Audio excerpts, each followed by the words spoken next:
Six p.m. Pakistan Standard Time. Assalamu alaikum. This is Radio Pakistan. The news read by Daman Zaman. The headlines. The Prime Minister has directed the Federal Board of Revenue to provide maximum facilities to the business community and taxpayers. Shahbaz Sharif will attend the two-day ECO summit in Baku starting tomorrow. The Finance Minister, speaking at a roundtable conference during the International Conference on Financing for Development in Spain, has reaffirmed Pakistan's commitment to foster inclusive and results-driven partnerships. The All Parties Hurriyat Conference says the Modi regime is pursuing sinister plan to alter the demography of the Indian illegally occupied Jammu and Kashmir. 43 Palestinians were martyred by the Israeli forces in Gaza today. Pakistan will take on Japan in the semi-finals of the Asian Youth Girls Netball Championship in South Korea tomorrow. And now the news in detail. The Prime Minister Mohammad Shahbaz Sharif has appreciated the efforts of the Federal Board of Revenue and the Finance Ministry for a 42% increase in federal tax revenues in the last financial year. He was chairing the weekly review meeting regarding FBR's digitization and other reforms in Islamabad today. During the meeting, the Prime Minister was briefed that a total of 865 billion rupees in additional revenue was collected in the last financial year. On the occasion, the Prime Minister said the same diligence should be demonstrated in the collection of revenues and achieving other economic targets in the new financial year. Shahbaz Sharif directed all the institutions to work with full dedication to achieve revenue collection and other economic targets in the new financial year. Mohammad Shahbaz Sharif directed the Federal Board of Revenue to treat the public with respect and dignity while collecting revenue and performing its duties. He also directed for the provision of maximum facilities to the business community and the public. He said all the government institutions should fully cooperate with the Federal Board of Revenue for the progress of the country's economy. Shahbaz Sharif has lauded the efforts of Saudi Arabia for peace in the Middle East and its significant role in the ceasefire understanding between Pakistan and India. He was talking to the ambassador of Saudi Arabia to Pakistan, Nawaf bin Saeed Al Ahmad Maliki, who called on him in Islamabad today. The Prime Minister conveyed his respectful regards to the custodian of the two holy mosques, King Salman bin Abdulaziz Al Saud, and the Crown Prince and Prime Minister Prince Mohammed bin Salman bin Abdulaziz Al Saud. The Prime Minister said Pakistan has assumed the rotating presidency of the United Nations Security Council for the month of July and would count on Saudi Arabia's support to ensure that its tenure is conducted smoothly and successfully. On the occasion, the Saudi ambassador thanked the Prime Minister for Pakistan's role for peace and stability in the region. The Prime Minister Mohammad Shahbaz Sharif will attend the two-day 17th Economic Cooperation Organization Summit in Baku, Azerbaijan from tomorrow. The theme of the summit is New ECO Vision for a Sustainable and Climate-Resilient Future. During the summit, the Prime Minister will lead the Pakistan delegation and share Pakistan's perspective on key regional and global challenges. Mohammad Shahbaz Sharif will reaffirm Pakistan's commitment to the ECO Vision 2025 and advocate for enhanced intra-regional trade, transport connectivity, energy cooperation and sustainable development. Shahbaz Sharif will also hold bilateral meetings with other ECO leaders on the sidelines of the summit to discuss matters of mutual interest. The Federal Minister for Finance and Revenue, Mohammad Aurangzeb, has called for a renewed global commitment to revitalizing international development cooperation to meet the aspirations of the 2030 Agenda for Sustainable Development.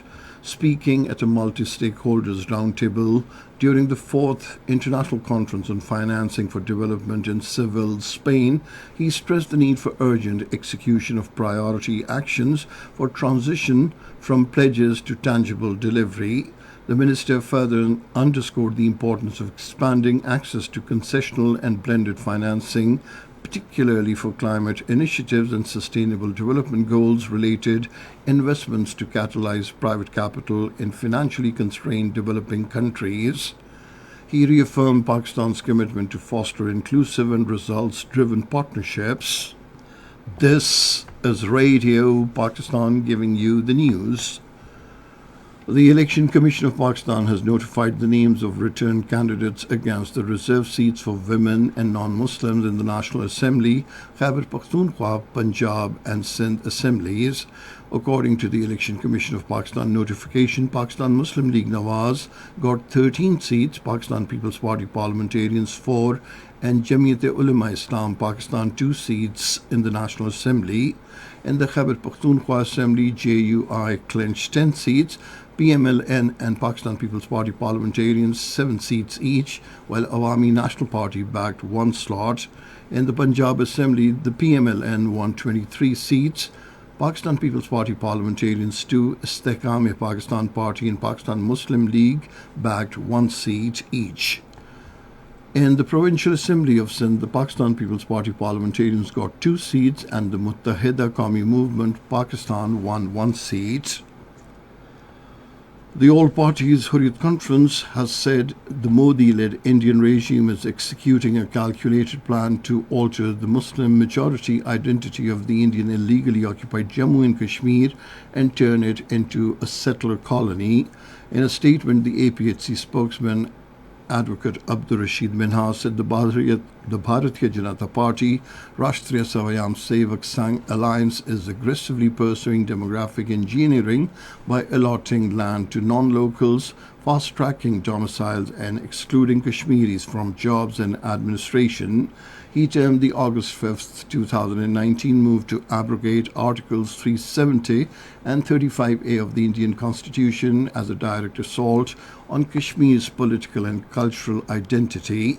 Meanwhile, the annual Amarnath Yatra began from Jammu today under strict restrictions imposed by the Indian authorities, making the pilgrimage appear more like a military drill than a religious event. The first batch of Yatris left Jammu's Bhagwati Nagar base camp early this morning. The daily life for locals remains heavily disrupted due to intense surveillance, body searches and frisking at multi-layered checkpoints manned by the Indian Army, paramilitary forces and the police across the Jammu region and several parts of the Kashmir Valley.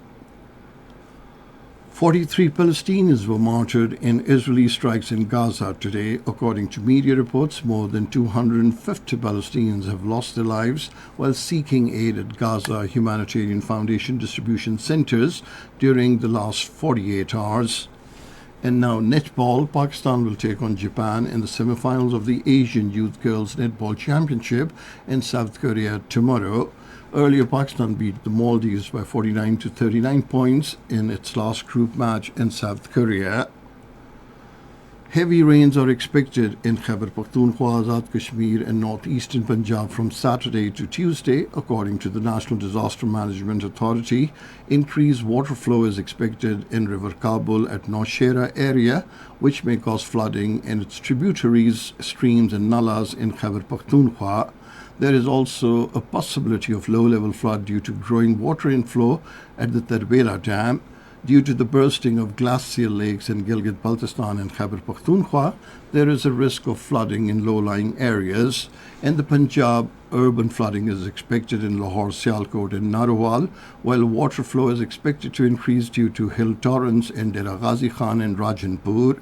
The water flow is expected to rise in seasonal nalas of Lahore, Sialkot, Gujarat and Narowal, including Ek, Deg, Bayan, Basantar and Palkhu.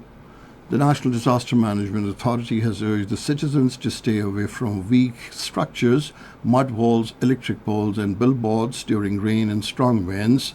Real-time alerts and preparedness guidelines can be obtained by downloading the Pak NDMA Disaster Alert app and following the National Disaster Management Authority's official communication channels.